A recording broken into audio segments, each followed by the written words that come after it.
भारत माता की जय। छत्रपति शिवाजी महाराज की जय। धर्मवीर छत्रपति संभाजी महाराज की जय। जय भवानी जय शिवाजी। आपले महाराष्ट्राचे अध्यक्ष चंद्रशेखर बावनकुळेजी ज्यांच्या प्रवेशाकरता आपण या ठिकाणी उपस्थित झालो आहे ते मराठवाड्यातलं एक ज्येष्ठ नेतृत्व माननीय श्री बसवराज पाटीलजी, त्याचप्रमाणे करमाळ्यातल्या अतिशय संघर्षशील अशा आमच्या रश्मिताई बागल, दिग्विजयजी बागल या प्रवेशाकरता उपस्थित असलेले केंद्रीय मंत्री श्री खुबाजी, रणजित सिंह नाईक निंबाळकरजी, रणजित दादा मोहिते पाटीलजी, राणा जगजीत सिंगजी, अभिमन्यू पवारजी, रमेश अप्पा कराडजी, हर्षवर्धन पाटीलजी, त्याचप्रमाणे या ठिकाणी उपस्थित माधवीताई नाईक, चित्राताई वाघ, राणीताई द्विवेदी, आमचे धाराशिवचे अध्यक्ष संताजी चालुक्य पाटील, त्याचप्रमाणे आमचे साताऱ्याचे माळ्याचे अध्यक्ष चेतन सिंग केदारी, खासदार सुधाकरराव सिंगारे, मंचावर उपस्थित सर्व मान्यवर, कोणाचं नाव सुटलं असेल तर त्यांची क्षमा मागतो कारण पाठीला डोळे नाहीत,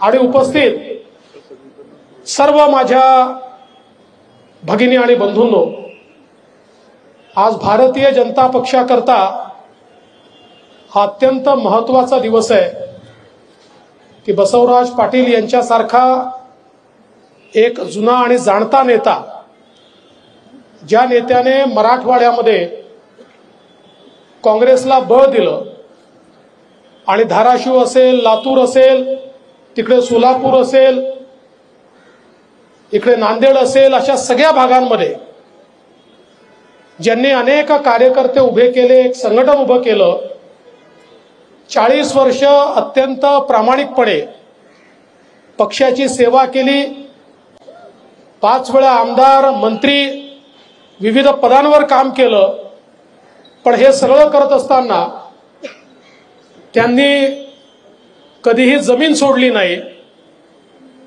सर्वांशी संबंध ठेवत अत्यंत प्रेमाने, निष्ठेने काम करत राहिले, सत्ता कधी त्यांच्या डोक्यात गेली नाही, आणि म्हणून एक सुसंस्कृत अशा प्रकारचा नेता म्हणून त्यांच्याकडे सातत्याने पाहिलं जातं.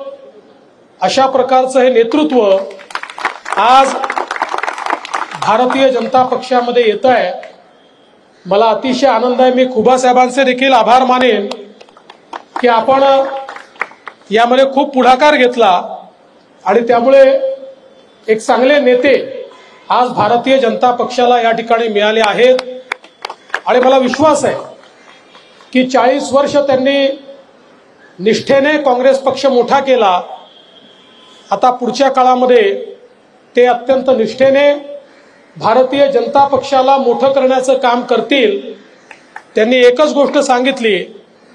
त्यांना मी विचारलं तुमची अपेक्षा काय आहे, ते म्हणाले माझी अपेक्षा काही नाही, पक्ष जे दिल ते मला मान्य आहे. मला एवढंच या ठिकाणी वाटतं की मोदीजी ज्या प्रकारे भारताला विकसित भारतामध्ये परिवर्तित करतायत, मला देखील मोदीजींच्या सोबत काम करायचं आहे, तुमच्या सगळ्यांसोबत काम करायचं आहे, देशाच्या मुख्य धारेमध्ये काम करायचं आहे.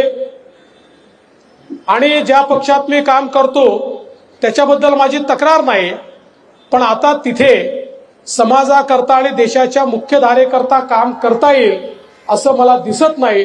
आणि म्हणून समाजाकरता आणि देशाच्या मुख्य धारेत काम करण्याकरता मी भारतीय जनता पक्षासोबत येतोय. आणि त्यांनी आज प्रवेश घेतला आणि त्यांच्यासोबत हजारो लोक प्रवेश या ठिकाणी आज जरी उपस्थित नसले तरी आम्ही मोठा कार्यक्रम करणार आहोत आणि त्यामध्ये ते निश्चितपणे घेणार आहेत. मी त्यांचं मनपूर्वक स्वागत करतो. रश्मीताईंचं देखील मी मनापासून स्वागत करतो। बागल साहेबांनी तालुक्यामध्ये एक मोठं नेतृत्व केलं, आमदार म्हणून, मंत्री म्हणून, सहकाराच्या क्षेत्रामध्ये एक मोठी फळी त्यांनी उभी केली। मला त्यांच्यासोबत काम करण्याची संधी मिळाली आणि खऱ्या अर्थानं एक सर्वसामान्यांकरता, शेतकऱ्यांकरता जमिनीवर काम करणारा व्यक्ती अशा प्रकारची त्यांची एक प्रतिमा होती। आणि बागल साहेबांनंतर रश्मीताईंनी तोच वसा घेतला आणि संपूर्ण कार्यकर्ते, नेते एकत्रित ठेवत, त्यांची मोड बांधत, अतिशय विपरीत परिस्थितीमध्ये देखील संघर्ष करत रश्मीताई सातत्याने काम करत राहिल्या। आणि आम्हाला अतिशय आनंद आहे की आमचे रणजितदादा त्यांच्या मागे होते की त्यांनी भारतीय जनता पक्षात प्रवेश करावा, आमची सगळ्यांची इच्छा होती आणि त्यांनी तो निर्णय घेतला। आणि या ठिकाणी सांगितलं पाहिजे की कुठलीही अट त्यांनी निर्णय घेताना या ठिकाणी ठेवली नाही। पूर्ण विश्वास भारतीय जनता पक्षावर त्यांनी टाकला की यांच्या सोबत गेल्यानंतर आपली चिंता हे करतील, एवढंच मनामध्ये ठेवून त्यांनी भारतीय जनता पक्षामध्ये प्रवेश केलेला आहे। त्यामुळे मी त्यांनाही आश्वस्त करतो की भारतीय जनता पार्टी हे कुटुंब आहे, हा एक परिवार आहे, केवळ पार्टी नाही आहे। त्यामुळे परिवारामध्ये सगळ्यांनी एकमेकाची चिंता करायची असते। तुम्ही आणि तुमच्यासोबत आलेले जे सगळे लोक आहेत यांची चिंता करणं हे आमचं काम आहे। त्यामुळे तुम्ही काळजी करण्याचं कारण या ठिकाणी नाहीये। केवळ त्यांनी मला लिहून दिलाय रिटेवाडी उपसा सिंचन योजनेच्या संदर्भात त्यांनी सांगितलं की या संदर्भात मात्र विशेष लक्ष द्या। तर मी तुम्हाला आश्वस्त करतो की त्यातल्या ज्या अडचणी आहेत त्या आपण निश्चितपणे दूर करू आणि आपण ही योजना देखील त्या ठिकाणी साकारण्याचा प्रयत्न करू। शेवटी जनतेचे जे नेते असतात त्यांना स्वतःपेक्षा लोकांना काय देता येईल याची मोठी चिंता असते आणि म्हणून निश्चितपणे त्यांचं देखील मी आज स्वागत या ठिकाणी करतो। आणि अनेक लोकांचा आज प्रवेश या ठिकाणी झालेला आहे। प्रवेश घेणारे सगळे लोक आपापल्या ठिकाणी उत्तम काम करणारे लोक आहेत। आज देशामध्ये लोकांना आशेचा किरण एकच दिसतोय आणि तो म्हणजे आपले पंतप्रधान नरेंद्र मोदीजी। ज्या ज्या लोकांना राजकीय सामाजिक काम करायचं आहे त्यांना असं वाटतं की मोदीजींना ताकद दिली पाहिजे। ईश्वराच्या आशीर्वादाने असे नेते कुठल्या राष्ट्राला भेटतात जे केवळ राष्ट्राचा विचार करतात आणि ज्यांच्या नेतृत्वात राष्ट्र हे सर्वोच्च पदाकडे आगेकूच करतं। आपल्या भाग्याने, सौभाग्याने असा नेता आपल्याला मोदीजींच्या रूपात भेटलाय आणि म्हणूनच आज देशभरामध्ये आणि विशेषतः महाराष्ट्रामध्ये मोठ्या प्रमाणात सर्व जाती धर्माचे लोक, सर्व विभागातले लोक, सर्व प्रकारचे लोक हे भारतीय जनता पक्षासोबत येत आहेत आणि विशेषतः समाजाभिमुख जी नेतृत्व आहेत ती सगळी नेतृत्व ही आता भारतीय जनता पक्षासोबत येत आहेत। आम्हाला नेते जमा करायचे नाही आहेत, आम्हाला नेत्यांना सोबत घेऊन महाराष्ट्र उभा करायचा आहे, देश उभा करायचा आहे आणि म्हणून या सगळ्या नेत्यांना आम्ही सोबत घेतलेला आहे। आणि मला विश्वास आहे ही संघटित शक्ती जी आपली आहे ही नवभारतासोबत, नव महाराष्ट्राच्या निर्मितीकरता, विकसित भारतासोबत विकसित महाराष्ट्राच्या निर्मितीकरता सर्व समाजाला सोबत घेऊन या ठिकाणी निश्चितपणे काम करेल।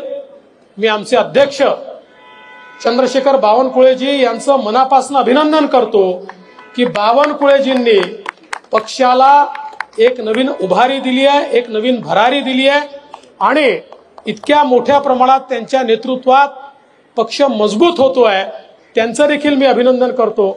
या ठिकाणी खुबासाहेबांचं अभिनंदन करतो, त्यांना आणण्यामध्ये खुबासाहेबांचं तर करतोच, पण बसवराजजींचं अभिनंदन करतो, त्यांना आणण्याकरता खुबासाहेबांचं अभिनंदन करतो आणि अर्थातच अभिमन्यू तुमचंही अभिनंदन करतो कारण मागून तुमचं त्या ठिकाणी करंट सुरू होता।